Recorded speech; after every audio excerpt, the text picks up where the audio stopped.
NVN के दोस्तों, सलाम, नमस्कार। कमाल की बात में आपका स्वागत, खुशामदीद, वेलकम।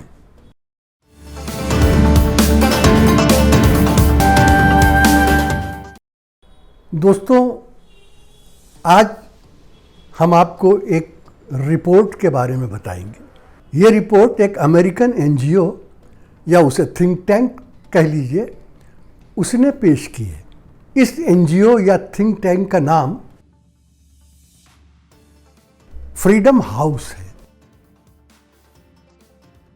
ये एनजीओ या ये थिंक टैंक दुनिया भर के तमाम मुल्कों में ये जायज़ा लेती है कि कहाँ किस हद तक आज़ादी है, कहाँ स्वतंत्रता का क्या स्तर है। इसने दुनिया को 3 श्रेणियों में, 3 खानों में बांटा है।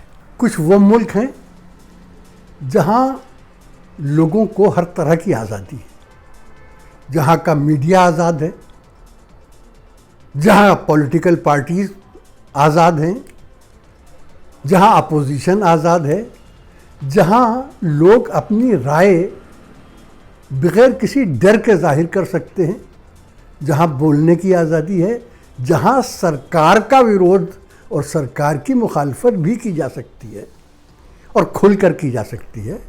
और उस मुखालफत के नाम पर उनको न तंग किया जाता है, न परेशान किया जाता है, न गिरफ्तार किया जाता है, न उनकी आवाज़ दबाई जाती है, न उनकी राय कुचली जाती है, बल्कि उनकी राय सुनी जाती है, उनकी बात सुनी जाती है, मानी जाती है।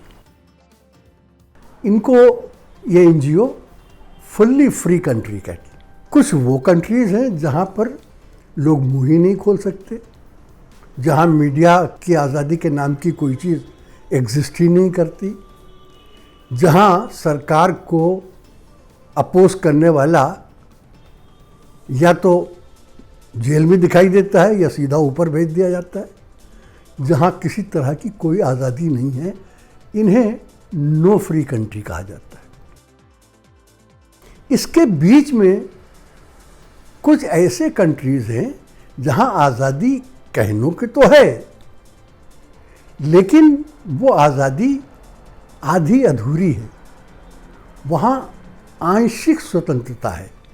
उन्हें पार्शियली फ्री कंट्री कहा जाता है, जहाँ लोग अपोज कर तो सकते हैं, अपनी राय जाहिर तो कर तो सकते हैं, लेकिन ऐसा करने वालों को तरह तरह से परेशान किया जाता है, उनकी आवाज़ को दबाने की कोशिश की जाती है, उन पर झूठे मुकदमे दायर किए जाते हैं, उनको एजेंसी के ज़रिए उनके घरों दफ्तरों पर छापे मारे जाते हैं। वहाँ पर लॉ एंड ऑर्डर सिचुएशन ख़राब होती है। वहाँ पर माइनॉरिटीज़, औरतों और दूसरे कमज़ोर तबकों के ऊपर एट्रोसिटीज़, अत्याचार किए जाते हैं।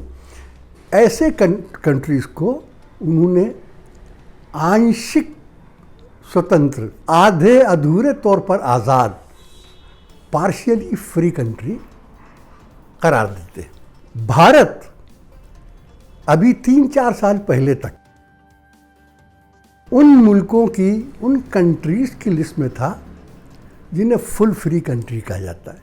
एक बात और बता दूं, ये एनजीओ जो है ये 100 नंबर में से नंबर देती है हर कंट्री को। जैसे फ़र्ज़ कीजिए कि फ़िनलैंड में उसने देखा कि फ्रीडम है, तो फ़िनलैंड को 100 में 100 नंबर दिए, नॉर्वे में उससे कुछ कम नंबर दिए। और इस तरीके से करते करते ये समझा जाता है कि 70 नंबर तक जब तक जिसको मिल जाए वहाँ मामला ठीक ठाक है। हमारा देश अब से 3-4 साल पहले तक था तो कगार पे, यानी उसे 71 नंबर मिले थे। लेकिन ये जो नई रिपोर्ट आई है, इसमें हमारे देश को 67 नंबर दिए गए हैं। 67 नंबर दिए जाने का मतलब ये है कि हमारे देश भारत को उन कंट्रीज़ की फहरिस्त में रखा गया है जो पार्शियली फ्री हैं, जहाँ आंशिक स्वतंत्रता है, जहाँ आधी अधूरी आज़ादी है। जाहिर है दोस्तों, ये रिपोर्ट कोई बहुत हमारे लिए खुशखबरी तो नहीं हो सकती, बुरी खबर है। उसकी 2 वजह हैं। एक वजह तो ये है कि वैसे तो इससे पहले भी कई ऐसे रिपोर्ट्स आई हैं जिसमें हिंदुस्तान के बारे में बहुत अच्छी खबरें नहीं थी। हम पहले भी आपको एक वीडियो में बता चुके हैं कि फ्रीडम ऑफ प्रेस इंडेक्स में हिंदुस्तान 187 कंट्रीज़ की लिस्ट में 142 नंबर पे है। 2-3 साल में इसका नंबर और कम हुआ है, बढ़ा नहीं, कम हुआ है। ऐसे ही हंगर लिस्ट में जिन मुल्कों में, जिन देशों में भुखमरी है, उनमें भी हमारा जो देश है भारत, वो पास पड़ोस के देशों से भी नीचे है। लेकिन उनको बहरहाल इग्नोर कर दिया गया, सरकार ने उसका कोई ज़्यादा नोटिस नहीं लिया। लेकिन इसका नोटिस लिया इसलिए जा रहा है कि ये एक अमेरिकन एनजीओ, एक अमेरिकन थिंक टैंक की रिपोर्ट है। यानी ये वो रिपोर्ट है जिसका नोटिस बाइडेन एडमिनिस्ट्रेशन को भी लेना पड़ सकता है। ये रिपोर्ट उन्हें भी दी गई और इस रिपोर्ट में जो कहा गया है वो भी बहुत डैमेजिंग है कि हमारे यहाँ जो है वो किस तरह जर्नलिस्ट को, पत्रकारों को परेशान किया जा रहा है, कैसे उन्हें अरेस्ट किया जा रहा है, कैसे उन पर देशद्रोह के मुकदमे दायर किए जा रहे हैं, कैसे हमारे यहाँ लिंचिंग हुई है, कैसे हमारे यहाँ रेप और मर्डर हुए हैं दलितों के, कैसे हमारे यहाँ औरतों पर अत्याचार हो रहे हैं। इन सब बातों का जिक्र है और इसीलिए हमको पार्शियली फ्री कंट्री कहा गया है, फुल्ली फ्री कंट्री नहीं किया गया। भारत सरकार ने इस रिपोर्ट पर रिएक्ट किया है, इस रिपोर्ट का जवाब दिया है और जैसा कि उम्मीद थी वही जवाब दिया है। यानी हमारी सरकार ने इस रिपोर्ट को झूठी, बेबुनियाद और गुमराह कुन बताया है। इसे झूठी, बेबुनियाद और गुमराह कुन बताने की जो वजह बताई गई है वो वजह आप सुन लीजिए, फिर आप खुद ही फैसला कर लीजिए कि एक वजह कितनी स्ट्रांग, कितनी मजबूत है या कितनी कमज़ोर है। हमारी सरकार ने ये कहा है कि ये बेबुनियाद इसलिए है कि हमारा देश एक संघीय ढांचा है, फेडरल स्ट्रक्चर है हमारा, वफाकी ढांचा है हमारे यहाँ स्टेट्स आज़ाद हैं और लॉ एंड ऑर्डर वगैरह का जो चीज़ें हैं वो स्टेट्स के हाथों में होती हैं। तो अगर कहीं पर कोई ऐसी घटना होती है तो उसकी जिम्मेदारी भारत सरकार पर नहीं होती है, उस राज्य की सरकार पर डालनी चाहिए।